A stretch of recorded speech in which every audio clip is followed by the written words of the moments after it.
ॐ नमो भगवते वासुदेवाय।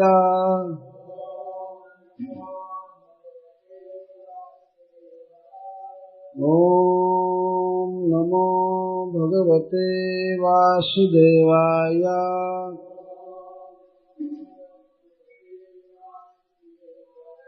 ॐ नमो भगवते वासुदेवाय।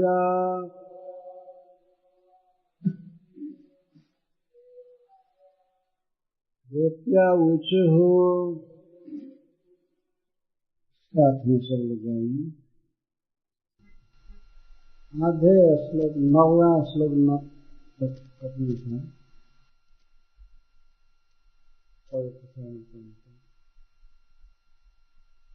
अब आवृत्ति करेंगे 4था श्लोक और 5वां श्लोक। न खलु गोपिका नंदनो भवान् अखिल देहिना अंतरात्म दे लिखन साधितो विश्वगुप्तये सखउदयिवान् सत्वतं कुले विरचिता भया ग्रीष्मधूर्जते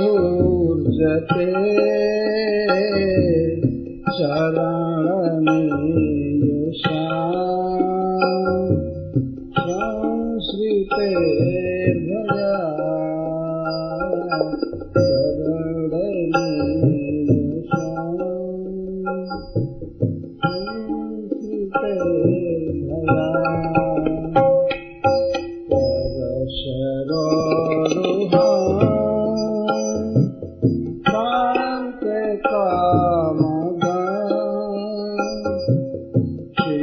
सिद्धे नः श्रीकर ग्रहम् शिरसिद्धे नः श्रीकर ग्रहम्।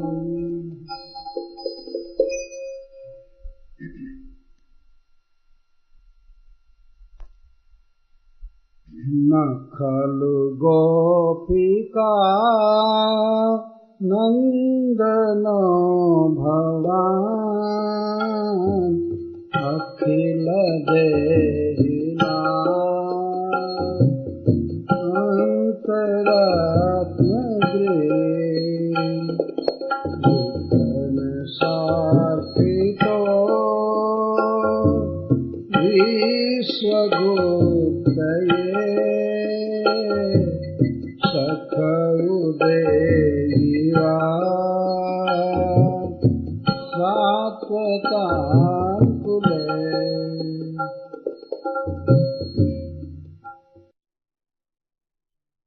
अयि सस्वद असमीक्ष्य भाषिण्यो गोपाल्य तिष्ठत सर्वानंद कंदो नंद नंदनो अहम स्त्रीबद्ध पातकी विश्वासघाती च जुष्माभिर्निर्धारित तद इतो निःसृत्य रहसि क्वचिद एवं स्थास्यामि यथा जन्म मध्ये सकृदपि मद्दर्शनं न प्राप्स्यथ इति तदीय भीषणोक्ति आशंक्य अनुतप्ता तम प्रसादयितुं स्तुवन्ति नीति।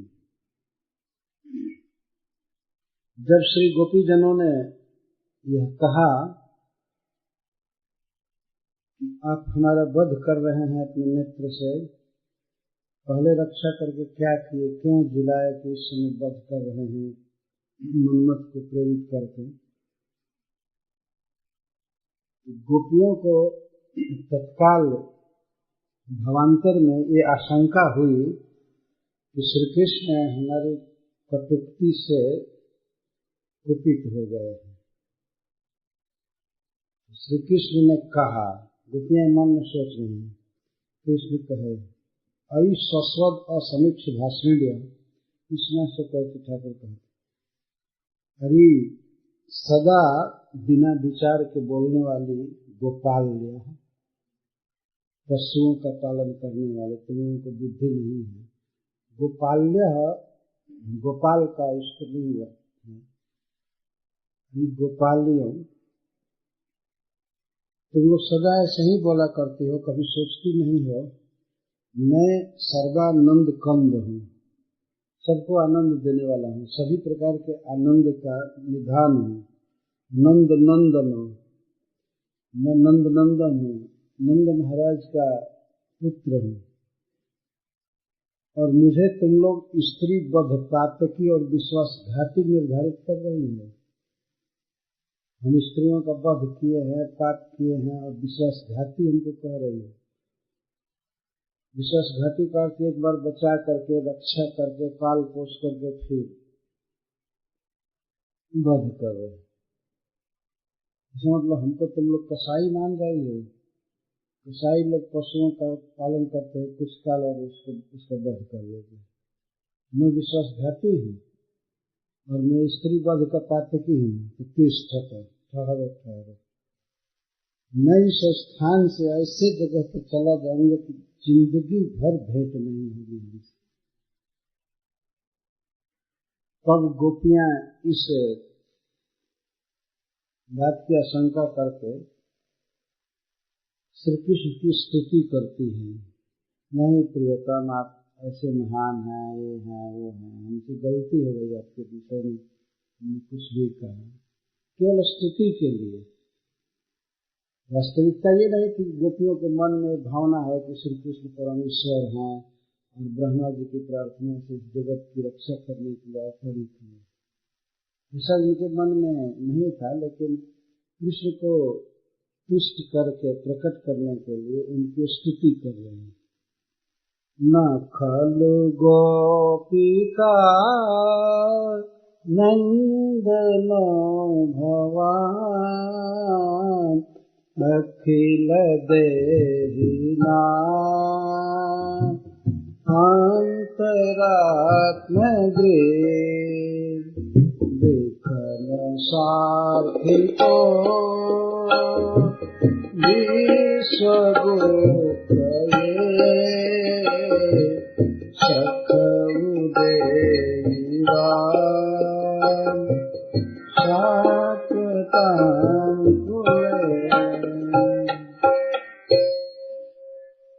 तब एवं प्रभावत्वात् इदम अनुमीमहि इति स्तुत्यर्थं आहु न खलु इति।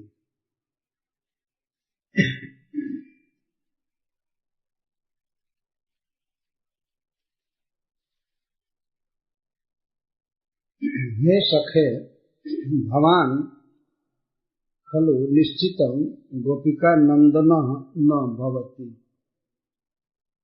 हे सखे आप निश्चित ही केवल यशोदा नंदन नहीं है, यशोदा के पुत्र आप नहीं हैं। इसमें भाव केवल आप यशोदा के पुत्र मात्र नहीं है, आपका वास्तविक स्वरूप क्या है हम लोगों ने सुना है। आप वास्तव में बहुत महान पुरुष हैं, महान हैं सब तरह। एक प्रकार से करें आप साक्षात भगवान हैं, ऐसा हमने भंगरी मुनि के मुख से और पूर्णमासी जी के और गर्गाचार्य के वाक्यों को परंपरा से सुने हैं कि आप साधारण व्यक्ति नहीं हैं, आप साक्षात भगवान हैं।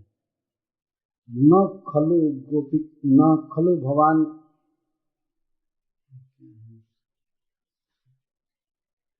न खलु गोपिका नंदनो भवान। भवान आदर सूचक बोल रहे हैं।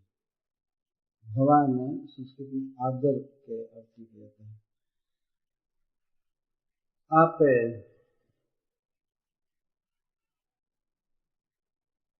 केवल गोपिका नंदन ही नहीं हैं, अथवा आप गोपिका नंदन नहीं है। गोपिका श्री यशोदा नंदन पुत्र, उनको आनंद देने वाले। पुत्र आनंद देता है माता पिता को, इसीलिए माता पिता के बाद नंदन शब्द लगाया। नंद नंदन, यशोदा नंदन। तो आप निश्चित ही यशोदा के पुत्र नहीं है। तब क्या है, हम हमारे लिए भगवान पूछे, न खलु गोपिका नंदनो भगवान। भगवान निश्चितम, खलु का निश्चितम, यशोदा नंदन न, गोपिका नंदन न। तब क्या है, अखिल देहि नाम अंतरात्म दृक्। आप समस्त प्राणियों के बुद्धि के साक्षी, अंतरात्मा के दृक्। दृक् का अर्थ है दृष्टि, नजर। दृक् का अर्थ साक्षी। समस्त देहधारियों के बुद्धि के, अंतरात्मा के आप साक्षी हैं, अर्थात आप परमात्मा हैं। यह बात सर्वत्र विदित है कि परमात्मा सबके हृदय में रहते हैं। सर्वस्व चाहन हृदय सन्निविष्ट मत्तः स्मृति ज्ञानमपोहनम्। ईश्वर सर्वभूतानां हृदय से अर्जुन तिष्ठति।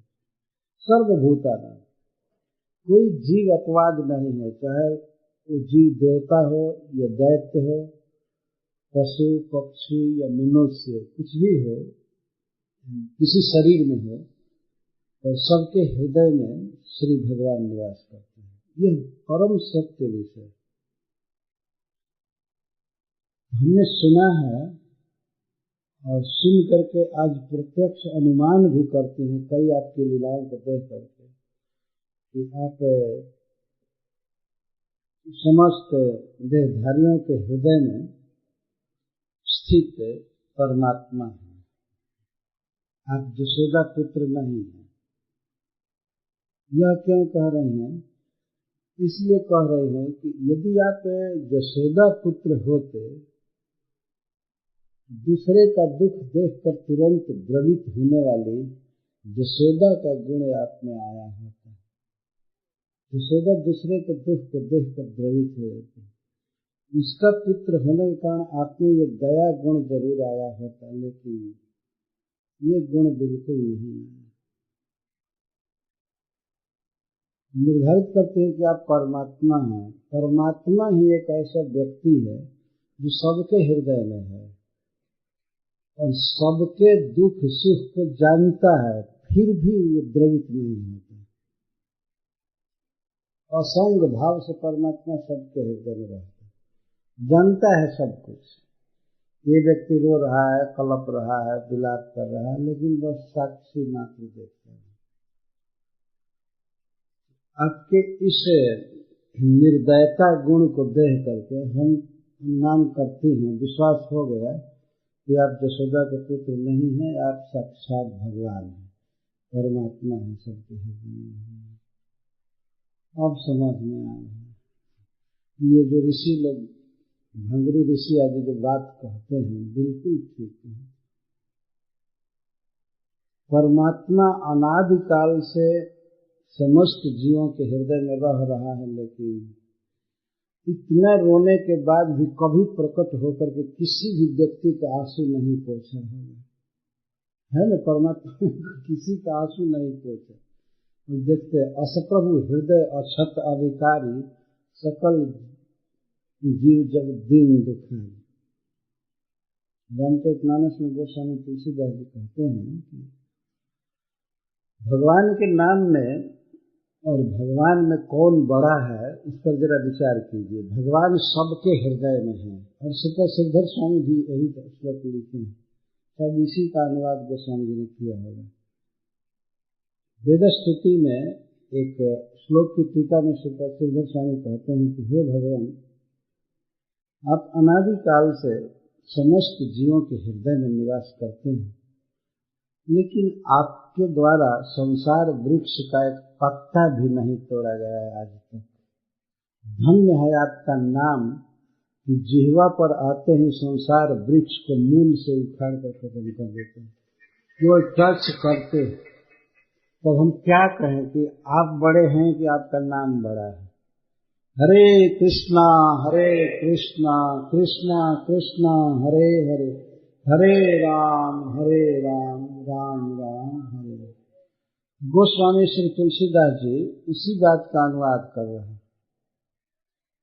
ईश्वर तो सबके हृदय में है, अक्षत है और अविकारी है। ऐसे प्रभु के सबके हृदय में रहने पर भी सकल जीव जब दीन दुखारी, सब दुखी, तो भगवान से कोई फायदा है नहीं जीवों को, साथ में रहें चाहे दूर रहें, है ना।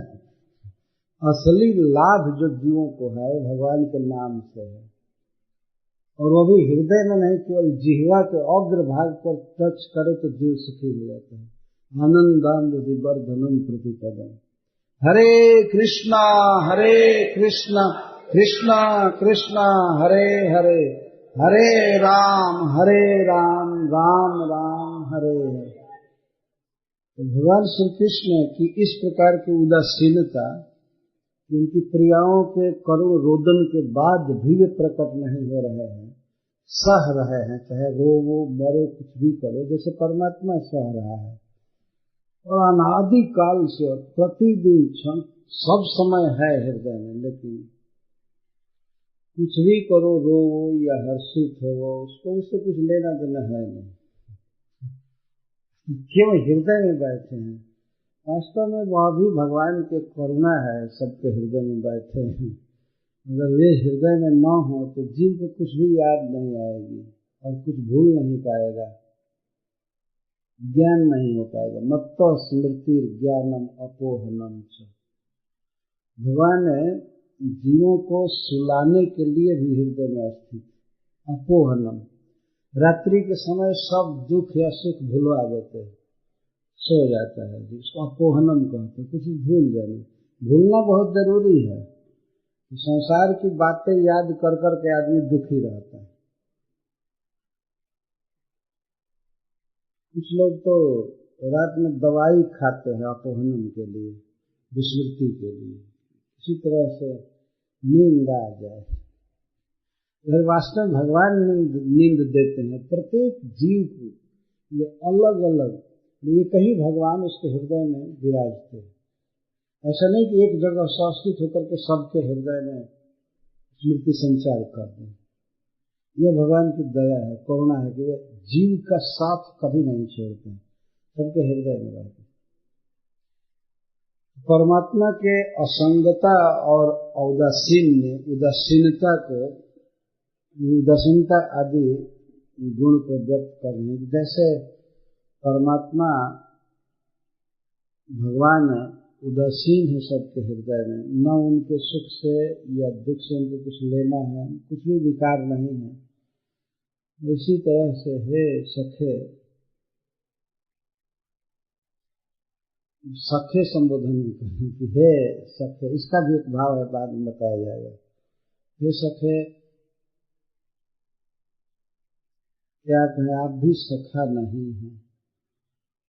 भूल से हम लोगों ने आपको अपना सखा माना, प्रिय माना, कि अंततः पता चल गया कि आप असंग परमात्मा हैं। हम लोगों से आप प्रेम कर नहीं पाएंगे। आपका जो वास्तविक गुण है वो प्रकट हो रहा है। इतना दुख विलाप के बाद भी आप पिघले नहीं, आप परमात्मा है। तो भगवान श्री कृष्ण कहते हैं, क्या परमात्मा किसी के नेत्र गोचर होता है? आज तक हुआ है किसी के नेत्र गोचर? हृदय नहीं रहता है। तो वो जो भगवान नेत्र गोचर होते हैं तो बैकुंठ से आते हैं।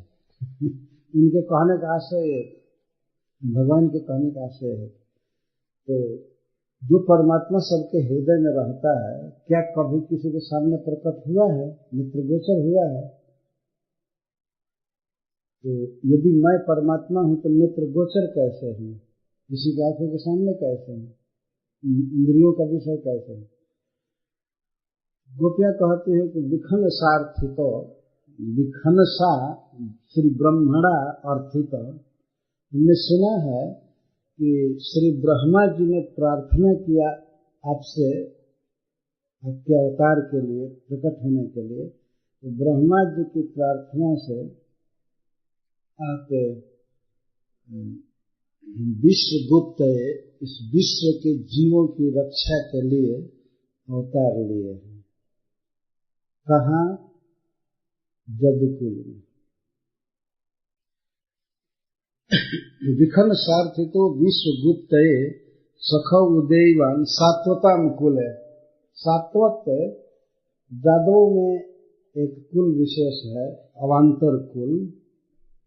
सात्वत, वृषणी, दारसा, अंधक इत्यादि ये सब पूर्वज हो गए हैं और उनसे वंश परंपराएं निकली हैं। तो सात्वत वंश में भगवान प्रकट हुए हैं, जादव विशेष वंश में।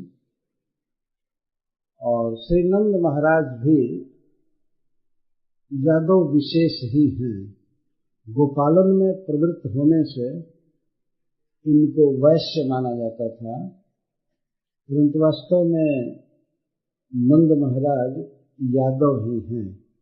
राजकुल जो परंपरा से आ रहे थे उसमें हैं, और ब्रह्मा जी की आज्ञा से इन्होंने गोपालन का काम किया और भगवान इनके कार्य से इतने प्रसन्न हैं कि उस वंश में भगवान ने अवतार लिया।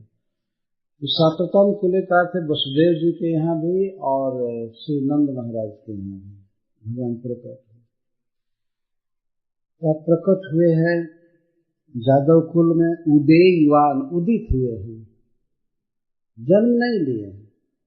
परमात्मा जन्म नहीं लेता है, हृदय में सबके रहता है और वही उग गया है। जैसे उदयवान, जैसे सूर्य उगता है तो सूर्य जन्म नहीं लेता है, ये चंद्रमा जन्म ग्रहण नहीं करते हैं, उगते हैं। तो इस तरह से आप उदित हुए। आप गोपिका नंदन नहीं है, ये हम लोगों का साक्षात्कार है, हमारा अनुभव है अब तक का। आप नहीं है। इस तरह से पहले न का स्थापन कर न शब्द लगाया गया, तो प्रत्येक पद के साथ न लगाना पड़ेगा, इसका यह भी अर्थ है। कृपा सनातन गोस्वामी कहते हैं न प्राण निर्देशात सर्वैः पदैः रन्वय, सभी पदों के साथ इनका रुपया ये भी भाव कर रहे हैं कि हे असखे, अभी भी मान में बोल रही हैं, हे प्रतिकूल, इसमें अब भी लग सकता है। विश्वगुप्त सख असख उदयवान, चूंकि उधर ऊ है इसलिए विभक्ति लुप्त है। सखे, हे सखे, और यहाँ मानवीय अर्थ में ये करे हे असखे, हे प्रतिकूल, आप गोपिका नंदन नहीं हैं, यशोदा नंदन नहीं हैं। आप समस्त देहधारियों के हृदय में परमात्मा नहीं है। आप ब्रह्मा जी की प्रार्थना से अवतार नहीं लिए हैं। नहीं नहीं सब कुछ, आप अवतार नहीं लिए हैं, आप यशोदा नंदन नहीं हैं। यशोदा नंदन नहीं है, इसका अर्थ आचार्यगण करते हैं कि यशोदा जी अत्यंत स्नेहमयी हैं सभी के प्रति, चाहे ब्रजवासियों के प्रति या सामान्य जीवों के प्रति भी उनके हृदय में बहुत दयामयी है। पर ऐसी दयामयी जननी के गर्भ से जन्म लिए होते, या यदि जन्म लिए होते तो माँ का सारा सद्गुण परंपरा में आपको मिला होता। इस तरह से किसी का दुख देख करके, और उस पर भी अबलाओं का दुख, जिनमें कोई बल नहीं होता और वो भी जंगल में भयावह वन में आकर के रो रही है और आपकी ही खोज कर रही हैं। आप यशोदा के पुत्र नहीं है, पता नहीं मथुरा में कहीं किसी के गर्भ से जन्म लिए हैं। एक प्रकार से सरस्वती इनके वाणी का राग है, अब यशोदा के पुत्र नहीं, अथवा केवल आप यशोदा के पुत्र ही नहीं है और के भी पुत्र हैं। या भी यशोदा जी परम कृपा आर्द्र चित्त वाली, गायों की सेवा करने से सहज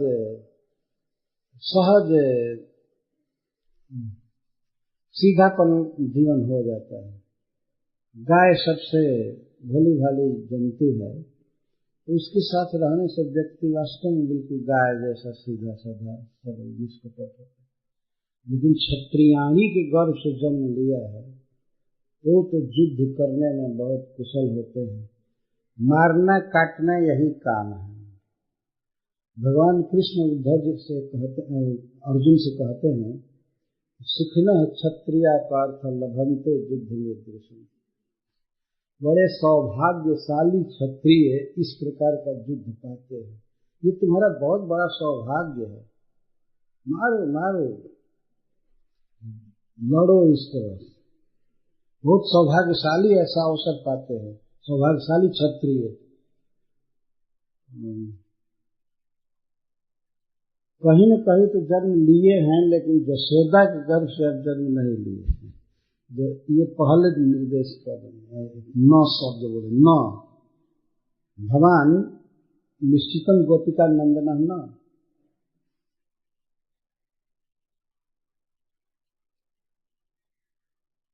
हो सकता है किसी क्षत्रियाणी के गर्भ से जन्म लिया हो, देवकी के गर्भ से जन्म लिया। वे नहीं कह रहे हैं, लेकिन ऐसा ध्वनित हो रहा है। नहीं, कहीं जन्म लिए ही नहीं हैं। आप साक्षात परमात्मा हैं और उसी कठोर स्वभाव के साथ आप प्रकट हुए हैं। ब्रह्मा जी की प्रार्थना से आप प्रकट हुए हैं तो विश्व की मुक्ति के लिए, विश्वस्थित समस्त जीवों की रक्षा के लिए। तो आप स्पेशल हम लोगों की क्यों रक्षा करेंगे? सबकी रक्षा समान रूप से कर देंगे। न शब्द पहले लगाया गया है, तो इस पर सनातन गोस्वामी कहते हैं सभी पदों के साथ न लगाना पड़ेगा। कुपित होकर के कहते हैं आप परमात्मा नहीं हैं, आप यशोदा नंदन नहीं हैं, ब्रह्मा जी से आपने प्रार्थना बिल्कुल नहीं किया है, आप अवतार नहीं लिए हैं, आप कुछ नहीं हैं। ये परिवर्तन है, लेकिन वास्तव में इस पद का जो सार्थक अर्थ होगा खूब अच्छा। भगवान श्री कृष्ण की महिमा व्यक्त हो रही है गोपी जनों के मुख से। भगवान का स्वरूप क्या, कृष्ण क्या है? कृष्ण केवल यशोदा नंदन ही नहीं है। ये तो ठीक है कि यशोदा के गर्भ से भगवान जन्म लिए हैं, प्रकट हुए हैं, लेकिन वे हैं क्या? वास्तव में परम ईश्वर है, श्री भगवान समस्त जीवों के हृदय में निवास करते हैं, समस्त जगत के ईश्वर हैं। और इस विश्व का सबसे बड़ा व्यक्ति इस विश्व की व्यवस्था के लिए, सुचारू ढंग से चलाने के लिए भगवान से प्रार्थना किया। इस विश्व के सबसे बड़े व्यवस्थापक श्री ब्रह्मा जी हैं, और श्री ब्रह्मा जी के ही अधीन भगवान शिव हैं, और इंद्र, ये वरुण, यमराज आदि सभी उनके अधीन। एक प्रकार से इस विश्व के व्यवस्थापक और ईश्वर ब्रह्मा जी हैं, और ब्रह्मा जी भगवान श्री कृष्ण के भक्त हैं। भगवान से ही उनका जन्म हुआ है। जब इस विश्व में बहुत से जीव दुखी थे और असुर उत्पात कर रहे थे, पृथ्वी की ऐसी अवस्था हो गई थी कि यह अब डूबे तब डूबे की हालत में थी, तो यह पृथ्वी गाय का रूप धारण करके श्री ब्रह्मा जी के पास गई, बहुत रो रही थी। ये दशम स्कंद के प्रारंभ में ही कहा गया है। गाय का रूप धारण करके पृथ्वी रो रही थी, बहुत खिन्न थी। ब्रह्मा जी के पास गई, क्योंकि ब्रह्मा जी सुलभ हैं पृथ्वी के लिए, इस प्राकृतिक जगत में रहते हैं अपने लोक में। वहां पृथ्वी गई, गौ रूप धारणी पृथ्वी, और ब्रह्मा जी से लगी रो रो करके अपना दुख सुनाने, बहुत दुख सुनाया। भागवत में यह वर्णन नहीं है कि दुख के कौन कौन शब्द पृथ्वी ने कहा, लेकिन अपना दुख सुनाया रो करके श्री ब्रह्मा जी। ब्रह्मा तदुपधार जाता, तद उपधार जाता। ब्रह्मा जी बड़े ध्यान से दुखनी पृथ्वी के दुख को सुने, उपधार दो। कितने बड़े व्यक्ति हैं, कितने कार्य हैं ब्रह्मा जी के, लेकिन उस दुखिया पृथ्वी के दुख को ब्रह्मा जी ने बहुत अच्छी तरह सुना, एक एक शब्द सुना। ब्रह्मा जी ने ये नहीं कह दिया 1 मिनट में सब सुनाओ, हमको बहुत दूसरा काम है। बहुत ध्यान से सुना, क्योंकि पृथ्वी समस्त जीवों की जननी है, जन्म देती है, पालन करती है धरती, इसी पर सब लोग जी रहे हैं। हम लोग भी प्रकट देखें तो सारे जीव जंतु पृथ्वी से पृथ्वी पर रह रहे हैं, पृथ्वी कहीं खा रहे हैं। इस सबको पालने वाली, सबकी धात्री, सबकी जननी है। सप्तैते मातरः स्मृतः, 7 माताएं हैं किसी व्यक्ति की, तो उसमें एक पृथ्वी है, और पृथ्वी विशेष रूप से सबकी मां है। सभी पृथ्वी का ही उत्पादन खाते हैं, चाहे चावल खाएं या चना, मटर, दूध, फल, सब कुछ पृथ्वी से आता है। ऐसी महिमामयी पृथ्वी पर कुछ दुख आ गया है, भूमि दुखी है, क्यों नहीं अधिकारी सुनेगा इस विश्व का। दुखनी है, अनंत कोटि जीवों का पालन करती है, इस पर दुख आ गया है, इसकी दुख को सुनना चाहिए। श्री ब्रह्मा जी एक आदर्श मैनेजर हैं विश्व के, भगवान के प्रतिनिधि, बड़े ध्यान से सुने।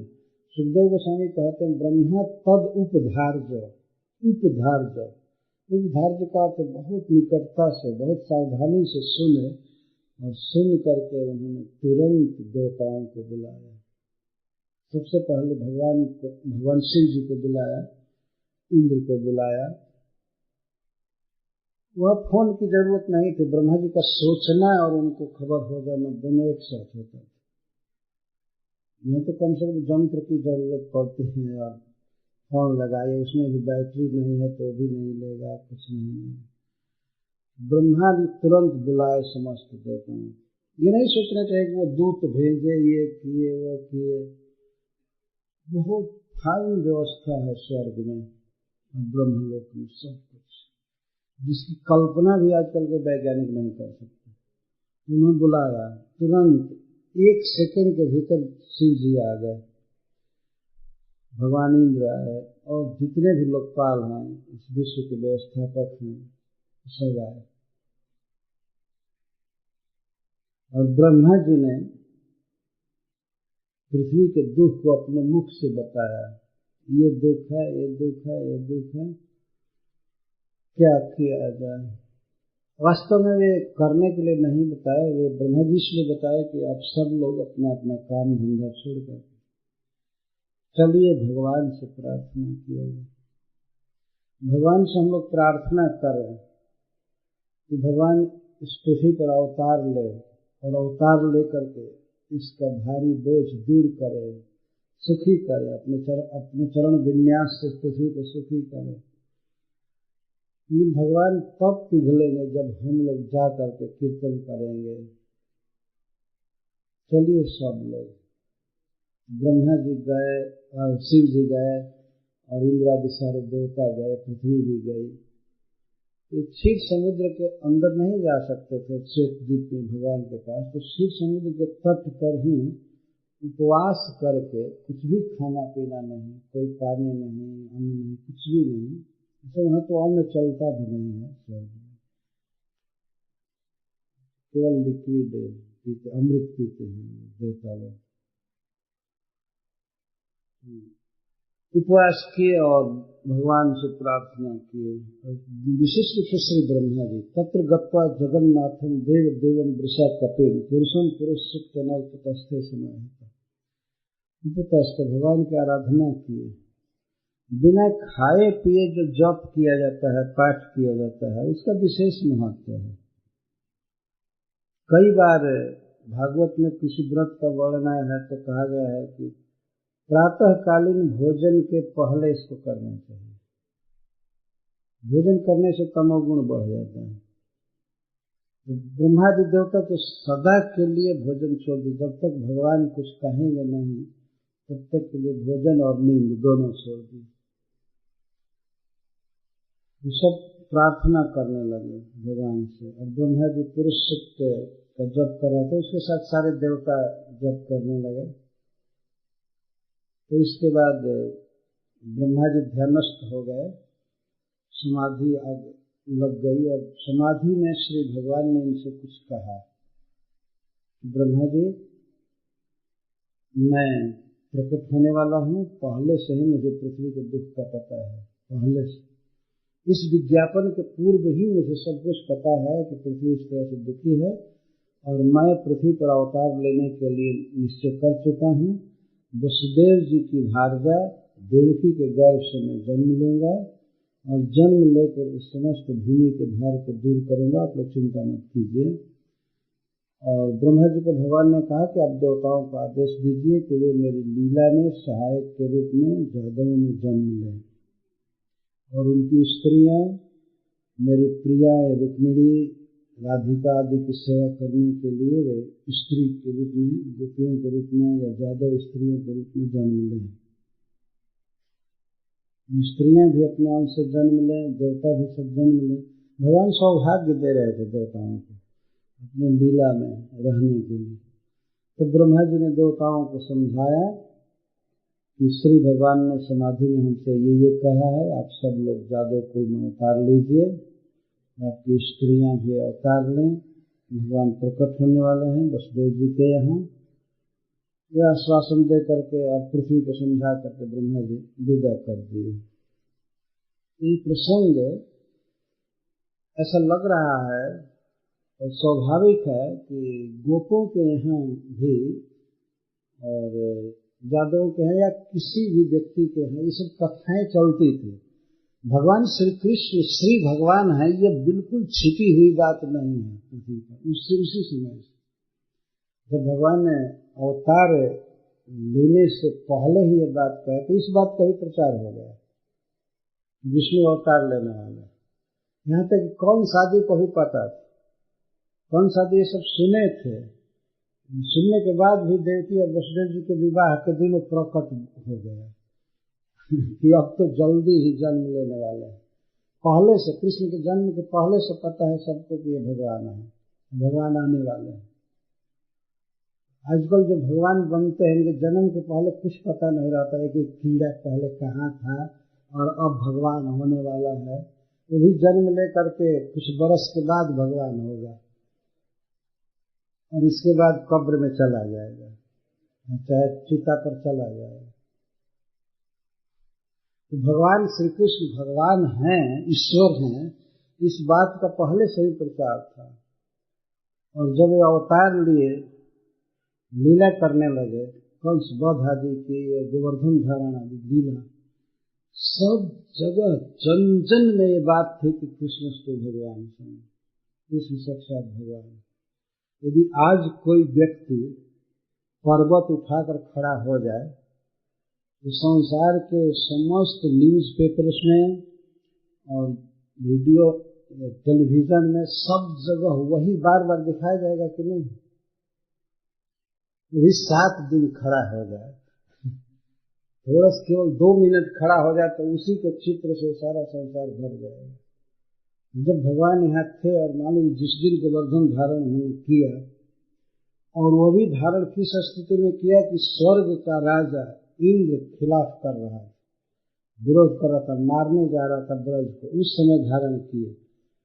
तो इंद्र के द्वारा ही सारी दुनिया में संवाद फैला दिया जाता है, सब जगह फैल गया है क्षण भर में। कृष्ण भगवान है, ईश्वर है, देखो इस तरह से पर्वत उठा लेना 7 दिन 7 रात। और ये मनुष्य बहुत भाग्यशाली हैं जो इन बातों को सुन करके कृष्ण का चिंतन करते हैं या उनकी इस लीला आदि गान करते हैं। कृष्ण की भगवत्ता छिपी हुई नहीं है। गोपियों के समाज में यदि भगवान कृष्ण की इस तरह की चर्चा हो कि ब्रह्मा जी की प्रार्थना से अवतार लिए हैं, ये श्री कृष्ण सामने जो तुम्हारे प्रियतम हैं, सखा है, सब कुछ है, ये साक्षात ईश्वर है और ब्रह्मा जी की प्रार्थना से अवतार लिए हैं और समस्त विश्व की रक्षा के लिए। विश्व गुप्त, गुप्ति का अर्थ है रक्षण, पालन पोषण करना, रक्षा करना। तो विश्व की रक्षा के लिए अवतार लिए हैं, ये साक्षात ईश्वर है। श्री कृष्ण जहाँ जाते थे तो हम लोग डायरेक्ट बोलते थे, जो अभिज्ञ थे, ये साक्षात ईश्वर है, ये साक्षात ईश्वर है। भीष्म पितामह के पास बैठे हैं ऋषि लोग तो सीधा कहते हैं कृष्ण साक्षात विष्णु है, साक्षात भगवान। राजकीय सभा में सब लोग बात कर रहे थे, ये साक्षात ईश्वर है, देखो इनका तेज, इनका सौंदर्य और इनका प्रभाव, सब कुछ। कितना बड़ा भाग्य था उस समय मनुष्यों का जो भगवान को सामने देख रहे थे, सामने बैठते थे और बातचीत करते थे और अनेक स्नेह के संबंधों में बंधे थे। कुछ लोग जैसे पांडव स्नेह के संबंध में बंधे थे, कुछ मनुष्य भगवान के साथ वैवाहिक संबंध में बंधे थे। भगवान के कुछ साले थे, बहनोई थे, ससुर थे, डायरेक्ट देहगत संबंध था भगवान से। तो वे उस संबंध में बंध करके कृष्ण के पास आते थे, कृष्ण उनके पास जाते थे। सर्वत्र इस बात का प्रचार है कि कृष्ण भगवान है।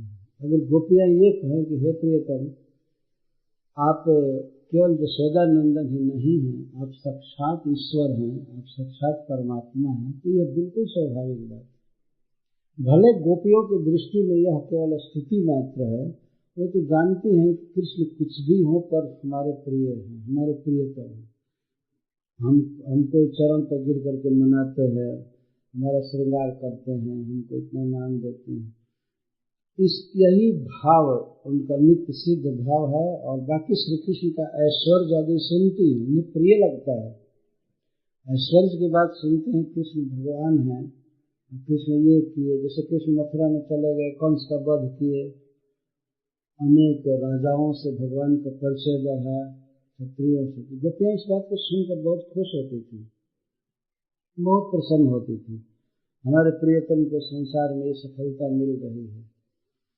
ये सुनती थी कि कृष्ण ईश्वर हैं, तो इन बातों का मनन नहीं करते थे, वो बहुत विचार नहीं करते थे। लेकिन जब ये सुनती थी कि हमारे प्रियतम कंस का वध कर दिए और बहुत सम्मान उनका हो रहा है, उग्रसेन महाराज इनको राजा की तरह मानते हैं, तो उन्हें बहुत प्रसन्नता होती थी। ये स्वाभाविक है।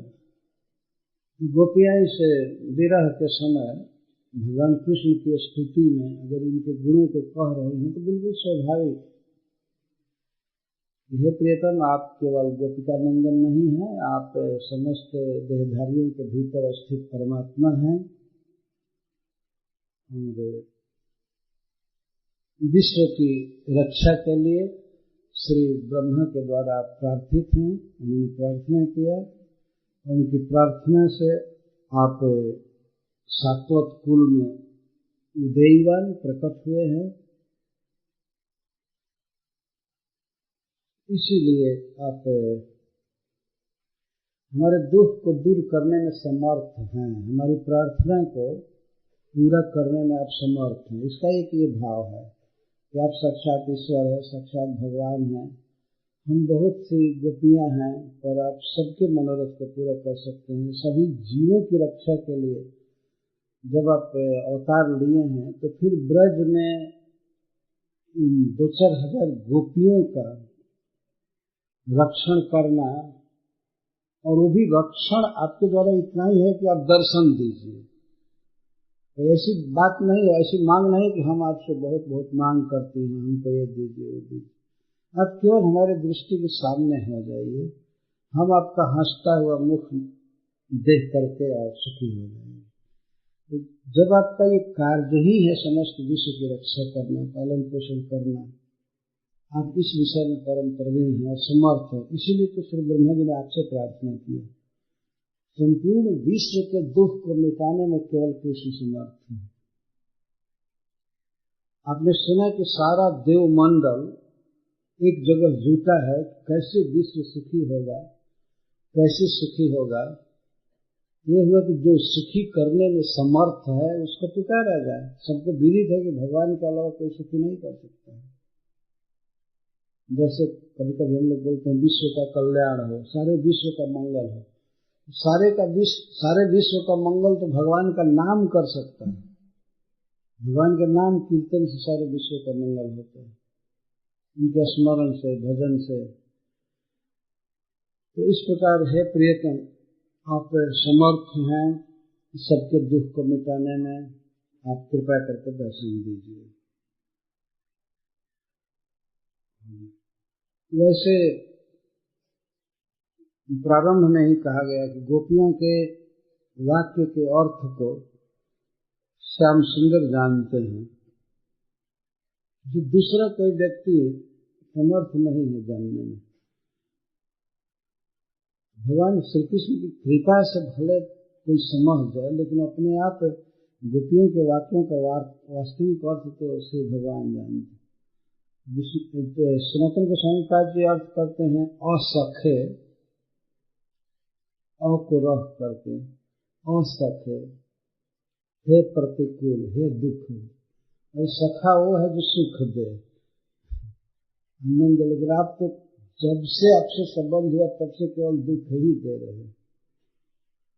पहले अपने आंख से देख करके हमारा वध कर दिए।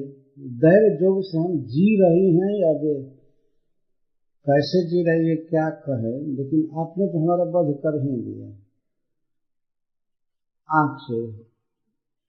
मतलब आप अपना सौंदर्य दिखा करके, बांसुरी सुना करके, अपनी चाल से, मुस्कान से, जैसे तैसे हमारे चित्त को खींच ले। चित्तम सुखेन भवता कृतम गृहेषु जन निर्विशति गृहेषु।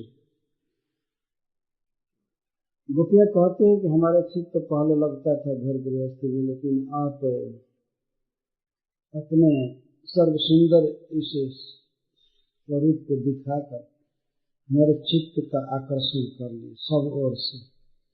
विक्षाल कावलित मुखम तव कुंडल श्री गंडस्थलाधर शुभम हसितावलोकम दत्ता भयम च भुजदंड जुगम विलोक्य वक्ष श्रियैक रमणम च भवानंद। हम आपके अलकों से आवृत श्रीमुख को देखकर और आपके सुंदर नेत्र को देखकर, आपके मुस्कान को देख करके, आपके विस्तृत वक्षस्थल को देखकर और आपकी अभय देने वाली भुजदंडों को, बाहों को देख करके आपने अनुरक्त हो गई, आपकी दासी बन गई। इस प्रकार गोपियों का जो भगवान के साथ संबंध है बिल्कुल स्वाभाविक, बिल्कुल स्वाभाविक। भगवान श्री कृष्ण एक हैं, पर उनमें रस वैचित्री अनेक है। कोई भी जीव अपने भावों के अनुसार ही भगवान में लगता है। जैसा जिसका भाव है उस भाव से भगवान को पाता है। जाके रही भावना जैसी प्रभु मूरत देखी तुम कैसे। जैसे कंस के रंगशाला में श्री कृष्ण प्रवेश किए श्री बलराम जी के साथ, तो है वास्तव में एक ही, लेकिन जैसे जैसे भाव था कृष्ण के प्रति जिसका, वो लोग ऐसे ही देख रहे थे। 9 प्रकार के भाव वाले लोग बैठे थे, स्त्री और पुरुष, और अपने अपने भाव के अनुसार कृष्ण उनको दिखाई दे रहे थे। सबसे पहले मल्ला नाम असली निर्णाम निर्वरो स्त्री नाम स्मरो मूर्तिमान।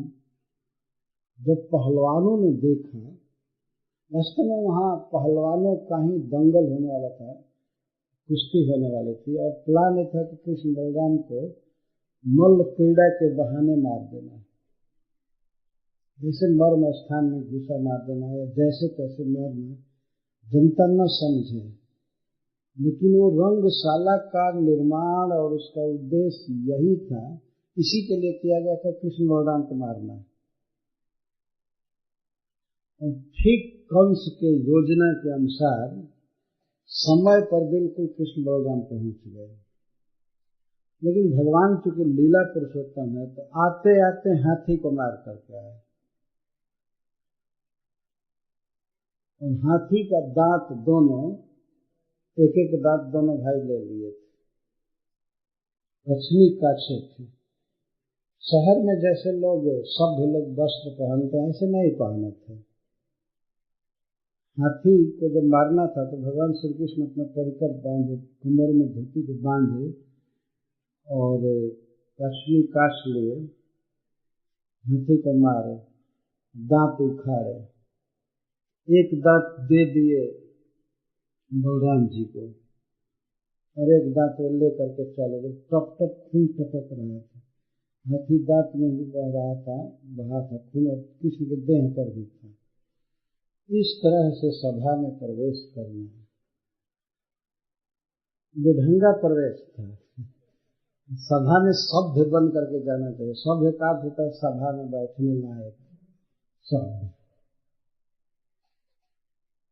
इस तरह से हाड़ टांग करके जाना सभा में, कि कोई सभा में जाने लायक स्थिति नहीं थी। हाड़ को उधर बाहर फेंक देना चाहिए। लेकिन श्री कृष्ण और बलराम ये दिखा रहे थे कि हाथी दांत से हम काम लेंगे, ये महंगा चीज है, हम ले करके चलेंगे। जो मोटा मोटा हाथी का दांत और दोनों ले करके चलेंगे। सबसे पहले पहलवानों की दृष्टि पड़ी दोनों भाई पर। मल्ला नाम असनी, उनको पहलवानों को कृष्ण और बलराम किस रूप में दिखाई दे रहे हैं कि मूर्तिमान वज्र आ रहे हैं, असल बहुत कठोर शरीर वाले और पर्वत के समान ऊंचे शरीर वाले दोनों आ रहे हैं। लेकिन वास्तविकता ये नहीं थी।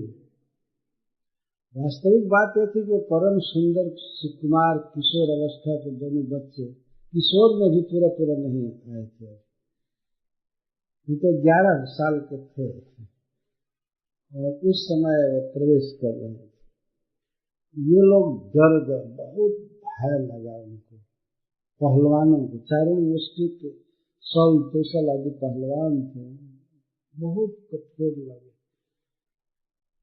मल्ला नाम असले नृणाम नरवरव, और सामान्य जो मनुष्य थे यदुवंशी वहां बैठे हुए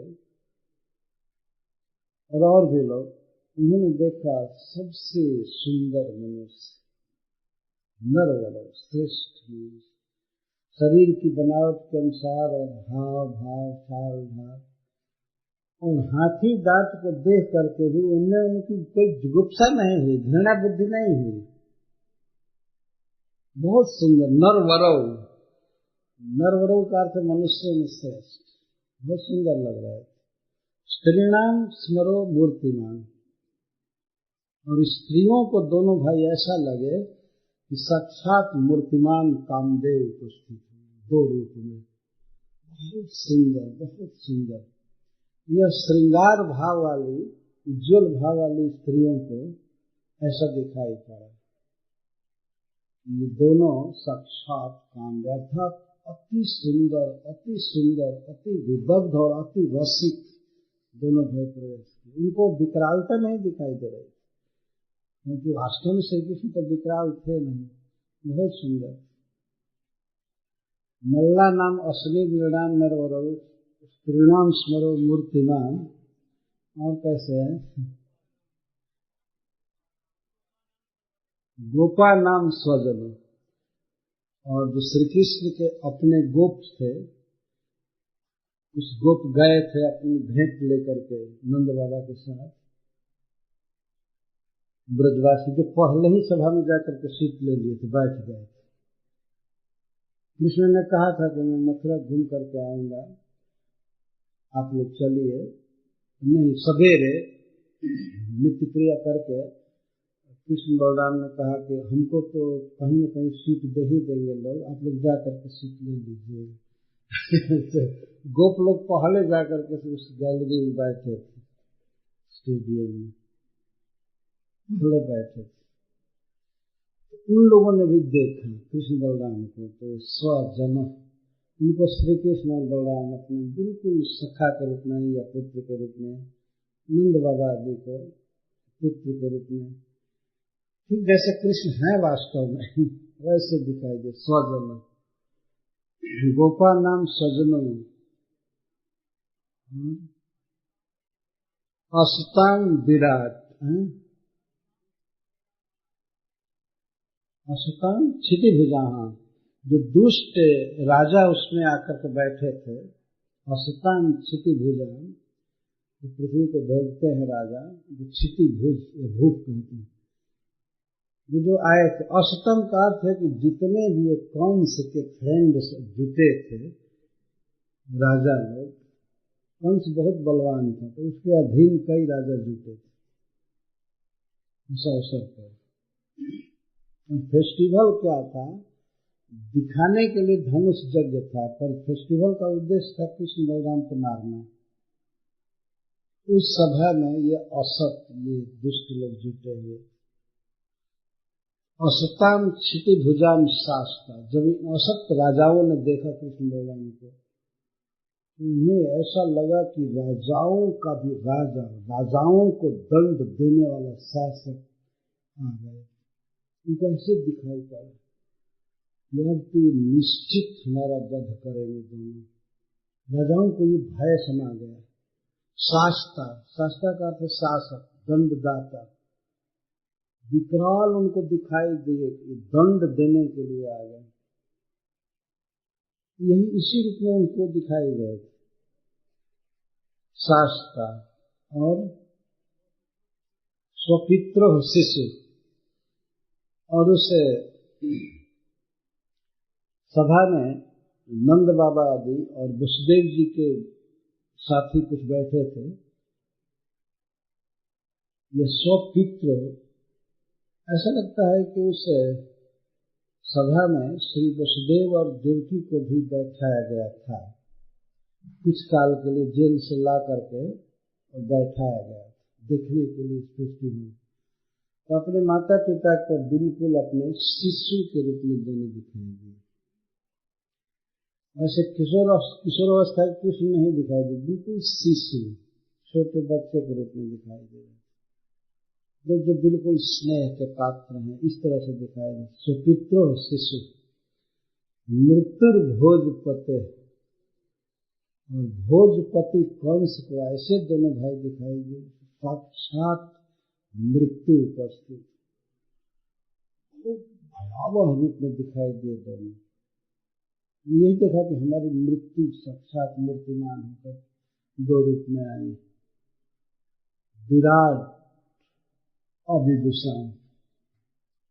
और जो अविदुष हैं, भगवान के तत्व को नहीं जानते हैं, और न तो वे दुष्ट हैं और न तो स्नेह है, कोई भाव है, और सबसे भिन्न, उन लोगों को श्री कृष्ण विराट रूप में दिखाई दे। विराट, विराट का यहाँ अर्थ बहुत विराट स्वरूप नहीं है, विराट जो राज्य नहीं, बिल्कुल गलत बेढंगा दिखाई दे। जो वहाँ अविदुष थे, कृष्ण के तत्व से नहीं जानते थे, वास्तव में जुगुप्सा बस घृणा, घृणा है कि ये नालायक हड्डी उठा करके सभा में घूम रहे हैं, कोई पढ़ाई लिखाई नहीं है, कोई सभ्यता नहीं। अविदुषम, जो कृष्ण तत्व के ज्ञाता नहीं थे, कोई कैसे कहे निकालो, बाहर निकालना चाहिए, कैसे सभा में आ गए, हड्डी लेकर के घूम रहा है, रक्त शरीर पर लगा हुआ है। तो अविदुषाम, उनको विराट, विराट राट के विराजने के विपरीत शब्द है विराट, उनको अच्छा नहीं लगा, बेढंगा लगे तो नहीं। मृत्यु भोज करते विराट अविदुषाम, तत्वम परम योगिनाम, और जो योगी हैं, योगी जन उस सभा में बैठे थे, जो भगवान से जुड़े हुए हैं, तो उनको परम तत्व के रूप में दोनों भाई दिखाई दिए। कृष्णा किंतु परम तत्व में हम न जाने, समस्त वेदों का, सृष्टि का, सबका सार परम तत्व। और वृषलीनाम पर देवतेति विदित रंगम गतो साग्रज। और जो विष्णु वंशी यादव विशेष बैठे थे वहां, वो देखे कि हमारे इष्ट देव, हमारे परम प्रियतम प्रभु प्रवेश किए। दास्य भाव के भक्त थे यादव, ये सब देख रहे हैं कि हमारे प्रभु पर देवता इष्ट देव प्रवेश किए। इस तरह से रंगम गत साग्रज, अपने अग्रज के साथ श्री कृष्ण रंग भूमि में प्रवेश किए। तो भिन्न भिन्न प्रकार के भावों के अनुसार दिखाई दिए, भिन्न भिन्न प्रकार से, और श्री कृष्ण है एक ही। इस प्रकार श्री गोपियों के लिए श्री कृष्ण परम मनोहर श्याम सुंदर हैं, पर श्री कृष्ण की अनेक विशेषताओं को, उनके ऐश्वर्य को, कृपालुता आदि को सुनती थी। और इस समय विरह के समय उसी की स्फुरणा हो रही है, महिमा स्मरण आ रही है कि प्रियतम श्याम सुंदर हमको अपनी प्रिया के रूप में स्वीकार किए, ये इनकी महानता है। उसी को कह रहे हैं कि आप तो साक्षात ईश्वर है, ये है वो है। तो फिर भगवान कहें कि तब हमारे प्रति इस तरह की कटुक्ति क्यों बोली कि आप हमारा वध किए हैं, ये किए हैं। गोपियां कहती हैं सख है, आप ही तो हमें सख्य रस सिंधु में निमज्जित किए हैं, आप ही कृपा करके हमको अपनी प्रिया माने, हमारे साथ सख्य किए। हे सखे, हमारे द्वारा कोई भी दुर्व्यवहार हुआ हो, हमने कुछ भी गलत बोला हो कि आप स्त्री वध पातकी हैं, आप विश्वासघाती हैं, तो इसके लिए हम आपसे क्षमा मांग रहे हैं। हे प्रियतम, आप शीघ्र प्रकट हो जाइए। इस प्रकार इस प्रार्थना का यह सवाल है। पर इस श्लोक के द्वारा श्री कृष्ण की महिमा व्यक्त हो रही है। आज के युग में ऐसे श्लोक की ही व्याख्या करनी चाहिए। श्री कृष्ण वास्तव में श्री भगवान हैं और ब्रह्मा जी की प्रार्थना से अवतार लिए हैं। सबसे बड़े व्यक्ति ने जब अपील किया बार बार, और अन्य समस्त बड़े लोगों के साथ मिल करके, तब श्री कृष्ण प्रकट हुए। और इस संसार में मान लीजिए आज जिसका जन्म हो रहा है, व्यक्ति चाहे कितना भी बड़ा पद का हो जाए, क्या उसके जन्म के पहले किसी ने प्रार्थना किया था और पता था कि ये कहाँ है, कौन जन्म लेगा, पुत्र रूप में आएगा? कितने लोग तो बहुत प्रार्थना करते हैं, बहुत मंत्र तंत्र क्या क्या जो साधुओं के पास जाते हैं, पर कोई पुत्र होता ही नहीं है। और होता भी है तो क्या चुनाव करते हैं कि नहीं पहले वो अच्छा आदमी रहा होगा वही हमारा बेटा बने? कोई भी आ जाए किसी समाज में, कोई धर्म वाला, बेटा तो हो जाए, है ना? ये इतनी ही कामना होती है। कौन जीव बेटा बन करके आएगा कुछ पता नहीं रहता। पहले लाखों गायों को खा करके अपना पेट भरा है, वो बेटा बनेगा कि क्या बनेगा कुछ पता नहीं रहता। किसी को कुछ पता नहीं। लेकिन जब जन्म ले लिया और संजोग से कहीं सफलता मिल गई, कोई नेता बन गया या गुरु बन गया, तो भगवान चालू होगा, उसी दिन चालू हो जाता। पहले तो देखिए क्या था, पहले इस समय तो भगवान बना हुआ है, पहले क्या था किसी को पता नहीं, कुछ पता नहीं पहले क्या था, और आगे क्या होगा यह भी पता नहीं है। मतलब शरीर छोड़ने के बाद क्या रहेगा ये भी पता नहीं। श्री कृष्ण अनादिकाल से ईश्वर हैं, संप्रति भी हैं और भविष्य में भी रहेंगे अनंत काल के लिए। यह भगवान की भगवत्ता।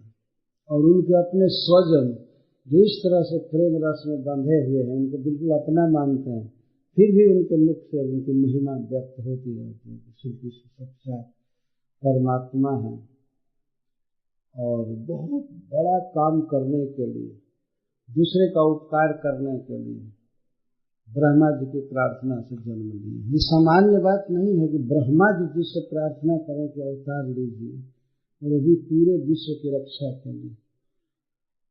आज तो सारा संसार विनाश के स्तर पर आ चुका है अनेक प्रकार से, लेकिन लोगों को पता नहीं कौन इस विश्व की रक्षा करेगा। इस बात का पता श्री ब्रह्मा जी को है, देवताओं को है कि श्री कृष्ण ही रक्षा कर सकते हैं। श्री कृष्ण की भक्ति से रक्षा हो सकती है सारे संसार की। और भक्ति मतलब नाम उच्चारण, हरे कृष्णा कृष्णा कृष्णा हरे हरे, हरे राम राम राम हरे। इसके बाद श्री गोपियां भगवान से ये कहती हैं कि हे प्रियतम, आप साक्षात ईश्वर हैं, आप साक्षात भगवान हैं, परम समर्थ हैं, परम दयालु हैं, समस्त जीवों के अपने हैं, सबका पालन करते हैं, सबकी रक्षा करते हैं। इसलिए हे प्रियतम, हमारी केवल 4 प्रार्थना है, उसको पूरा कीजिए। केवल आपके चरणों में हम 4 प्रार्थना करते हैं। श्रीधर स्वामी जी लिखे हैं कि तस्मात् तद्भक्तानां अस्माकं एतत् प्रार्थना चतुष्टयं संपादय इत्याहु। हे श्री कृष्ण, हे प्रियतम, हम आपकी दासी हैं, आपके भक्त हैं, हमारी इस 4 प्रार्थना को आप पूरा कीजिए। और कोई बहुत कठिन प्रार्थना हम नहीं कर रहे हैं। 4 प्रार्थना क्या है गोपियों की, यही गोपी गीत का सार है। पहले तो आप अपना हस्त कमल हमारे सिर पर रखिए, पहली प्रार्थना। दूसरी प्रार्थना है कि आप अपना बदन सरोर, अपना मुख हमें दिखाइए सुंदर मुख। और तीसरी प्रार्थना है कि आप अपने पद पंकज को, चरण कमल को हमारे कुचों पर, स्तनों पर रखिए, हमें हृदय पर रखिए, उनसे सहलाना चाहते हैं। चौथी प्रार्थना है कि हे प्रियतम, आप अपना अधरामृत दे करके हमें जीवित कीजिए, नहीं तो हम मर जाएंगे। 4 प्रार्थना है। चारों प्रार्थना में सार यही है कि आप हमारे पास आ जाइए, आप वन में भ्रमण मत कीजिए, आपके चरणों में बहुत दुख हो रहा है। श्रीपद श्रीधर स्वामी जी कहते हैं तावत एक प्रार्थना चतुष्टयम संपादय, 4 प्रार्थना है। इस 4 प्रार्थना को हम लोग अभी गाएंगे, जैसे गोपियों ने गाया है। इसके बाद व्याख्या की जाएगी। पहले प्रार्थना, तस्मात् स्वभक्तानां अस्माकं एतत् प्रार्थना चतुष्टयं संपादय इति आहु। विरचिता भयम इत्यादि चतुर्वी। 4 श्लोकों में श्री गोपीगण 4 प्रार्थना व्यक्त कर रही हैं। और प्रियतम श्याम सुंदर से कहते हैं कि हे प्रियतम, हमारी 4 प्रार्थना को पूरी कीजिए। हमारी 4 मांग है। आप हमसे प्रेम किए हैं, बहुत मांग किए हैं, इसीलिए हम इसको मांग रहे हैं। संबोधन करती हैं 5वें श्लोक में, हे वृष्णि धूर्ज, हे वृष्णि विशेष ब्रजराज कुल तिलक। ब्रजराज श्री नंद बाबा, नंद महाराज एक वृष्णि विशेष हैं, उनके कुल के आप तिलक हैं, उसको आपने धारण किया है, अर्थात वंश का नाम बढ़ाने वाले। जदकुल नलिन दिनेश जय जय देव, हे निजकुल कमल प्रभाकर, हे कांत, हे प्रिय, संसृते संसारात् भयात् ते तव चरणम ईशान शरणम प्राप्तानां प्राणिनां विरचिता भयम विरचितम दत्तम अभयम तत् कामदम अभीष्टदम श्री कर ग्रहण श्रियः लक्ष्म्या करम गृह्णाति इति तथा तत् एवं भूतम तव कर सरोरुहं कर कमलम नः अस्माकं शिरसि धेहि अर्पय। बहुत स्पष्ट है इसका अन्वय। हे वृष्णिध्वज, हे वृष्णि वंश वृष्णि कुलतिलक, हे कांत, हे परम प्रियतम, संस्कृति के भय से, जन्म मरण रूप दुख परंपरा के भय से जो आपके चरणों की शरण लेते हैं,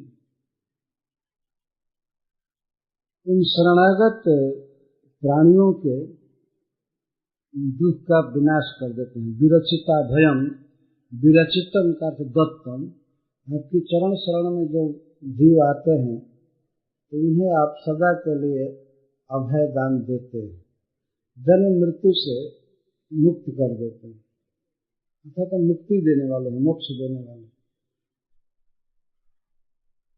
आपका कर कमल ऐसा है, आपके चरणों की शरण में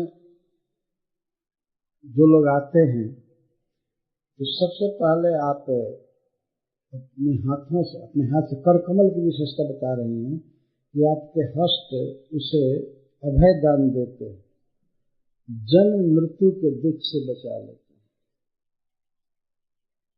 तो जब जन्म मृत्यु के दुख से बचा लेते हैं शरणागत को, तो अपनी प्रियाओं के विरह दुख को समाप्त कर देना तो आपके लिए बिल्कुल सरल। जन्म मरण के दुख को मिटा देते हैं तो विरह दुख को खत्म करना कौन बड़ी बात, तो सामान्य दुख। तो आपका ऐसा कर कमल की दो विशेषता बता रहे हैं, एक तो विरचिता भयम और दूसरा कामदम। हे प्रियतम, आपका कर कमल ऐसा है।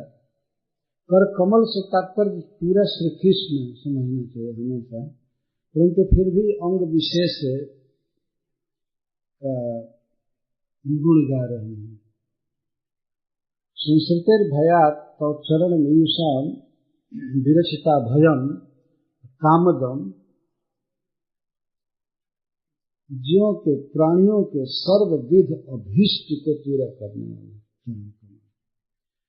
श्रीपाद सनातन गोस्वामी जी लिखते हैं कि विरचिता भयम संस्कृतिर भया चरण ईशान विरचिता भयम, इसके द्वारा भगवान श्री कृष्ण के हस्त कमल की विशेषता बताई जा रही है और उसे कहा जा रहा है मोक्ष प्रदत्तम आहु। संसार में जितने भी जीव हैं जो दुख में पड़े हैं, जन्म मृत्यु में, रोग दुख शोक में पड़े हैं, इसमें से कोई भाग्यशाली जीव यदि कृष्ण की शरण में आते हैं तो श्री कृष्ण उन्हें सदा के लिए जन्म मृत्यु के प्रवाह से मुक्त कर देते हैं। इसमें भगवान के हस्त कमल में के मोक्षदत्व का वर्णन किया गया। 4 पुरुषार्थ हैं, इसमें धर्म अर्थ काम और मोक्ष है अंतिम, मुक्त कर देते हैं। इसमें अपने आप सन्निहित है कि भगवान अपना धाम दे देते हैं, यहाँ के दुख से मुक्त करते हैं। एक में दुख से मुक्ति का वर्णन है और एक में कामदम, जो कुछ भी जीव का अभिप्सित अर्थ है, परम प्रेम, कृष्ण प्रेम या श्री वैकुंठ धाम की प्राप्ति, उसको देते हैं। श्रीपाद सनातन गोस्वामी जी लिखते हैं कि एक विशेषता के द्वारा मोक्ष प्रदत्तम कहा गया है और दूसरी विशेषता के द्वारा त्रिवर्ग दत्तम, धर्म अर्थ कहा।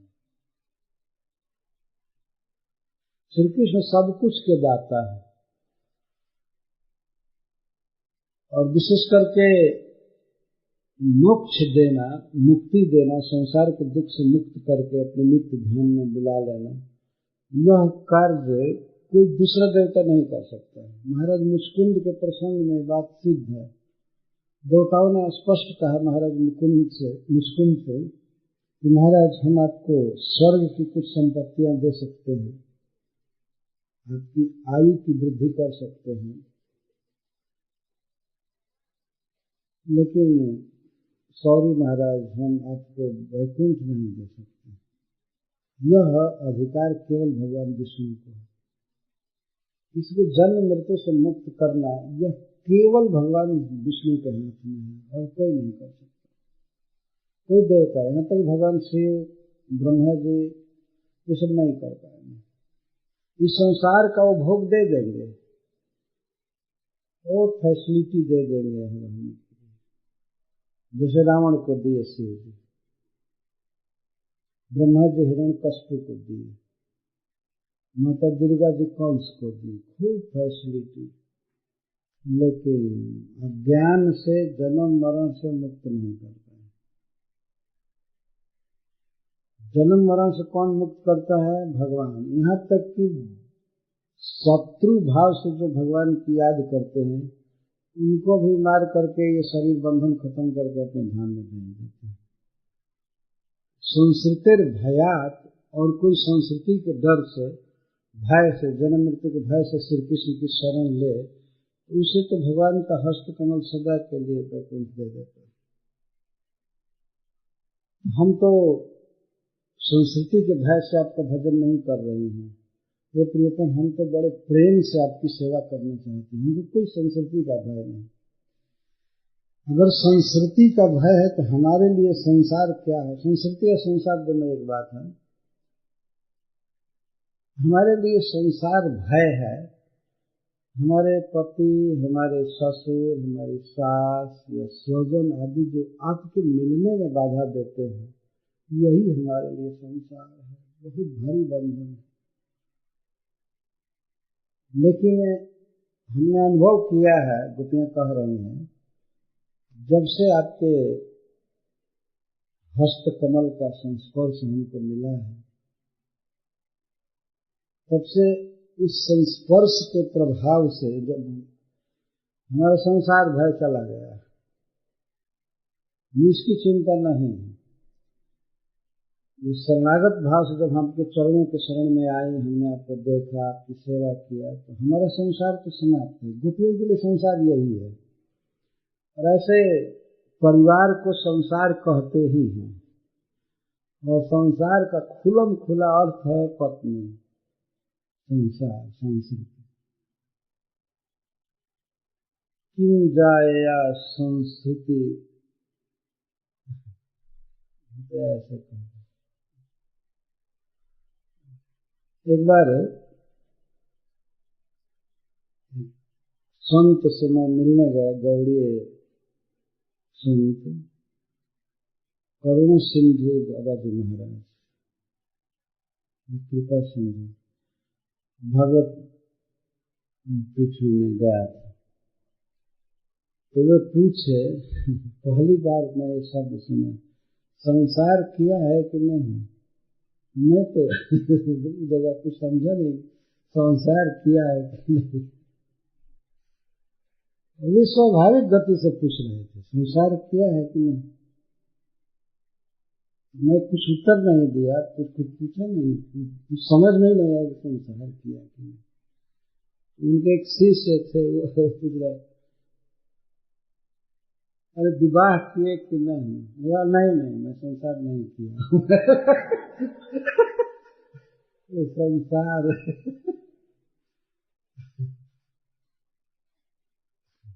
संसार के संसार संसरती थी। संसार जो संसरती, एक दशा में न रहे, उसको संसार कहा गया।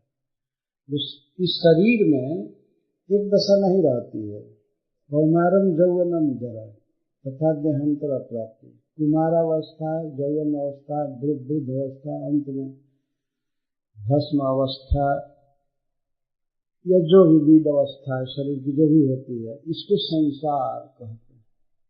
और जीव इसमें दुखी हो रहा है इस देह में। असली संसार ये देह है, और दूसरा संसार गेह है। देह गेह, जीव वास्तव में देह से और गेह से, घर से, दोनों से विलक्षण है, परंतु अपने स्वरूप को नहीं जानता है, भूला है, अपने प्रियतम भगवान को भूल चुका है। कृष्ण की याद करता है जीव, तब उसका संसार बंधन समाप्त हो जाता है, विश्राम लेता है। ऐसे भी संसार में देखा जाता है कि जब कोई व्यक्ति किसी की शरण लेता है तो शरण कहाँ लेता है?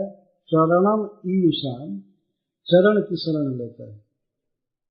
परंतु उसका दुख कौन दूर करता है? चरण दुख दूर नहीं करता है। चरण तो समय पर भी नहीं पूछता है, चुपचाप प्रणाम कीजिए चाहे कुछ भी कीजिए, वैसे चुप चरण कुछ नहीं करता है। शरण लिया है चरण की, पर उसका दुख कौन मिटाता है? हाथ। हाथ से आदमी उसको सहलाता है, आशीर्वाद देता है, या वचन से कुछ कहता है। कुछ देना हो, खिलाना पिलाना, उसको पंखा झोलना या कुछ भी करना, उसको सुखी करना, उसकी रक्षा करना। पैर आकर के रक्षा नहीं करता है, हाथ रक्षा करता है, किसी आघात से रक्षा भी करता है, विपत्ति से, और उसके इच्छा के अनुसार वो देता भी है, उसे कामदम कहते हैं। भगवान श्री कृष्ण का कर सरोरुह ऐसा है जो संस्कृति के भय से चरण में आए हुए शरणागत जीवों की रक्षा करता है, संस्कृति भय से दूर कर देता है, मुक्त कर देता है, और कामदम सब प्रकार के अपेक्षित और अभीष्ट वस्तुओं को देता है। जीव का सबसे अभीष्ट पदार्थ क्या है?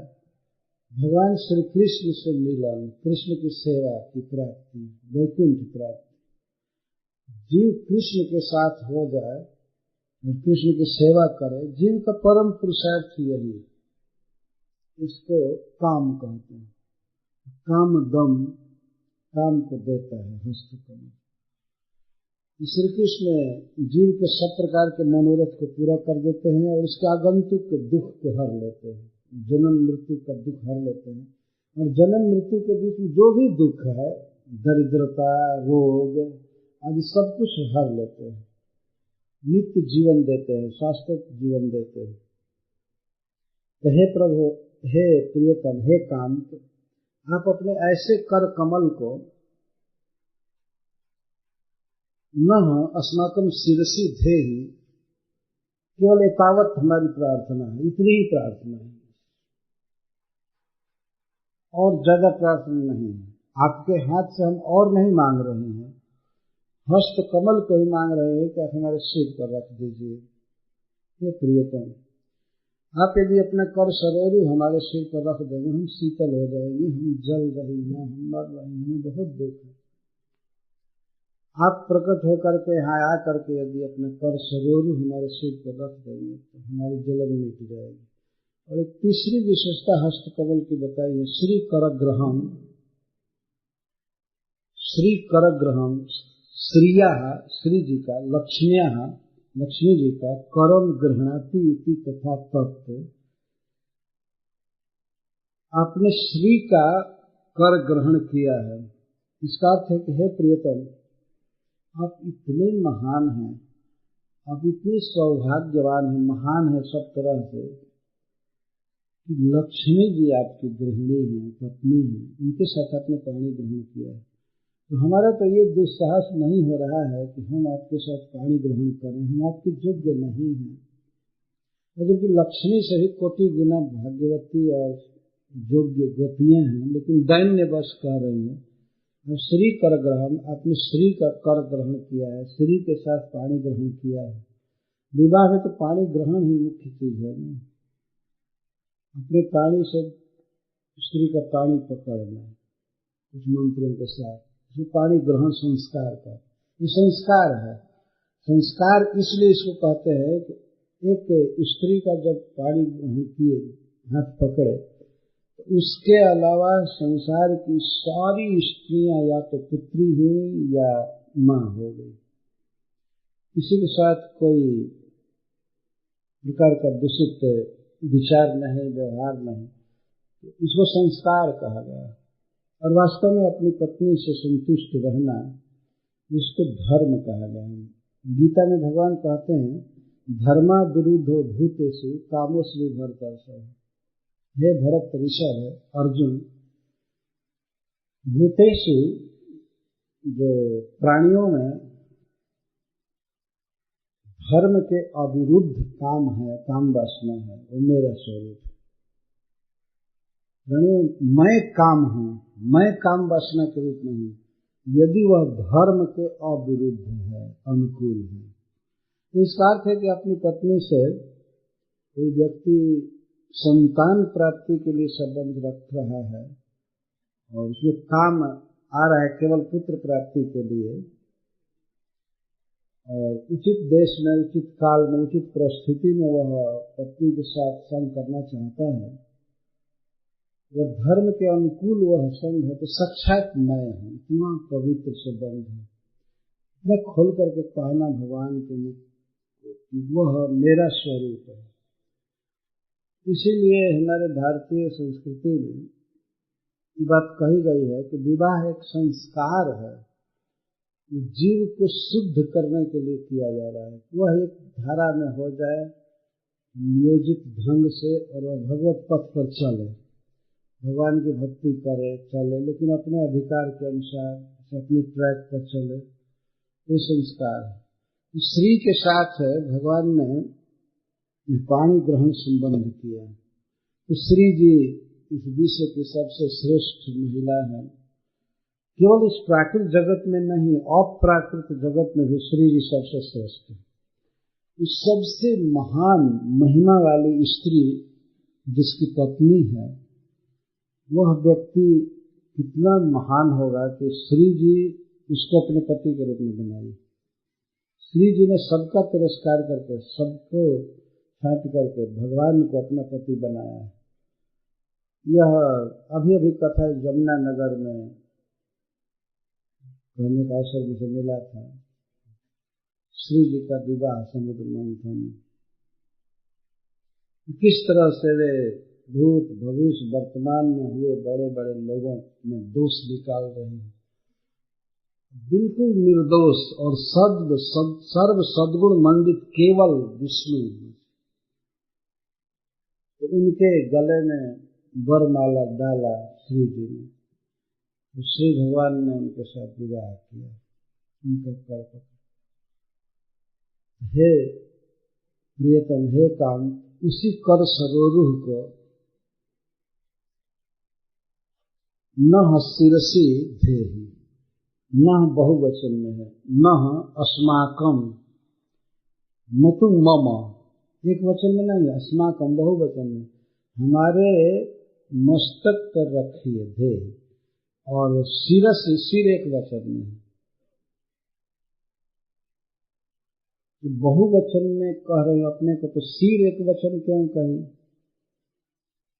गोपियों ने ये सोचा कि प्रियतम यदि इतनी गोपियों के सिर पर हाथ बारी बारी से रखेंगे तो उनको बहुत देर होगी, बहुत देर होगी। तो वो कह रहे हैं कि यदि हम लोगों में से प्रधान श्री वृषभानु नंदिनी के मस्तक पर आप हाथ रख देंगे तो हम मान लेंगे कि हम सबको आपने स्वीकार किया, हम इतने से प्रसन्न हो जाएंगे। शिरसी एक वचन है। यह भगवान ने मानो कहा है, ठीक है मैं रखूंगा, लेकिन मैं केवल एक बार रखूंगा, इतना मैं क्या बारी बारी से सकता हूँ, मैं थक जाऊंगा।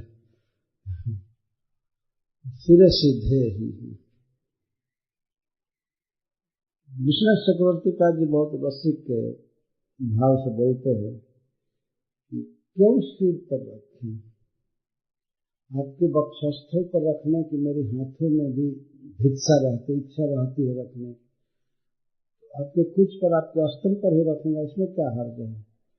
तो कहते नहीं, आप हमारे वक्षस्थल पर नहीं रख सकते, क्योंकि श्री कर ग्रह, आपके कर को श्री जी ने पकड़ा है। आप जब श्री के वक्षस्थल पर अपना हाथ रखना चाहते हैं तो अपने दोनों हाथ से श्री ने आपका हाथ पकड़कर वर्जित किया। श्री कर ग्रह, श्री ने आपके कर को पकड़ा है। यहाँ से श्री से तात्पर्य यदि राधा रानी को इस श्लोक से बाधित करेंगे, बाध करेंगे, तो श्री का अर्थ राधा रानी हुआ, उन्हीं को श्री कहते हैं। श्री जी मंदिर, श्री जी परसाने में रहते हैं, श्री श्री श्री, तो श्री का अर्थ राधा रानी ही हुआ। श्री राधा रानी श्री कृष्ण के कर कमल को पकड़ी है, मना करते हैं, मान करते हैं, हमें मत छुओ, ये मत छुओ। तो इस प्रकार का अर्थ विश्वनाथ चक्रवर्ती ठाकुर करते। श्री कर ग्रहण, श्री ने जिनके हाथ को ग्रहण किया, पकड़ लिया। लेकिन प्रसंग के अनुसार यही अर्थ समीचीन है कि श्री जी जैसी महान स्त्री का आपने पाणी ग्रहण किया है, वो आपकी गृहिणी है, हम तो आपकी दासी हैं। हे प्रियतम, आप हमारे मस्तक पर अपना हस्त कमल रख दीजिए, इससे हम निहाल हो जाएंगे, हम सुखी हो जाएंगे। हमारी ये पहली प्रार्थना। हस्त निधान की प्रार्थना भी उनको लगा कि श्री कृष्ण पूरा नहीं करेंगे। वो कहते ठीक है, आप अपना मुख दिखा दीजिए हमको। जल रुहाननम चारु दर्श। फिर कहते आप अपने चरण कमल को हमारे स्तन पर रखिए और आप मधुर वाणी हमको पिलाइए, हमारे साथ बात कीजिए और आप अपने अधरामृत से हमको तृप्त कीजिए। ये चारों मांग है, ऐसा नहीं कि इसको नहीं कर सकते तो इसको कीजिए, इसको नहीं कर सकते तो इसको, ऐसी बात नहीं, चारों मांग है। और समस्त गोपी गीत का यही सार चीज है और सब में तत्सुखित्व की भावना है, कृष्ण को ही सुखी करने की भावना है इन श्लोकों में, इन उक्तियों में, और बहुत मधुर है। हम लोगों का तो इतना ही बहुत बड़ा भाग्य है कि हम लोगों को गाने को मिलता है, कहने को मिलता है, सुनने को मिल रहा है, यही बहुत बड़ा सौभाग्य है। इसका बारंबार मनन करना चाहिए। भक्तों को आपस में भी इसी की व्याख्या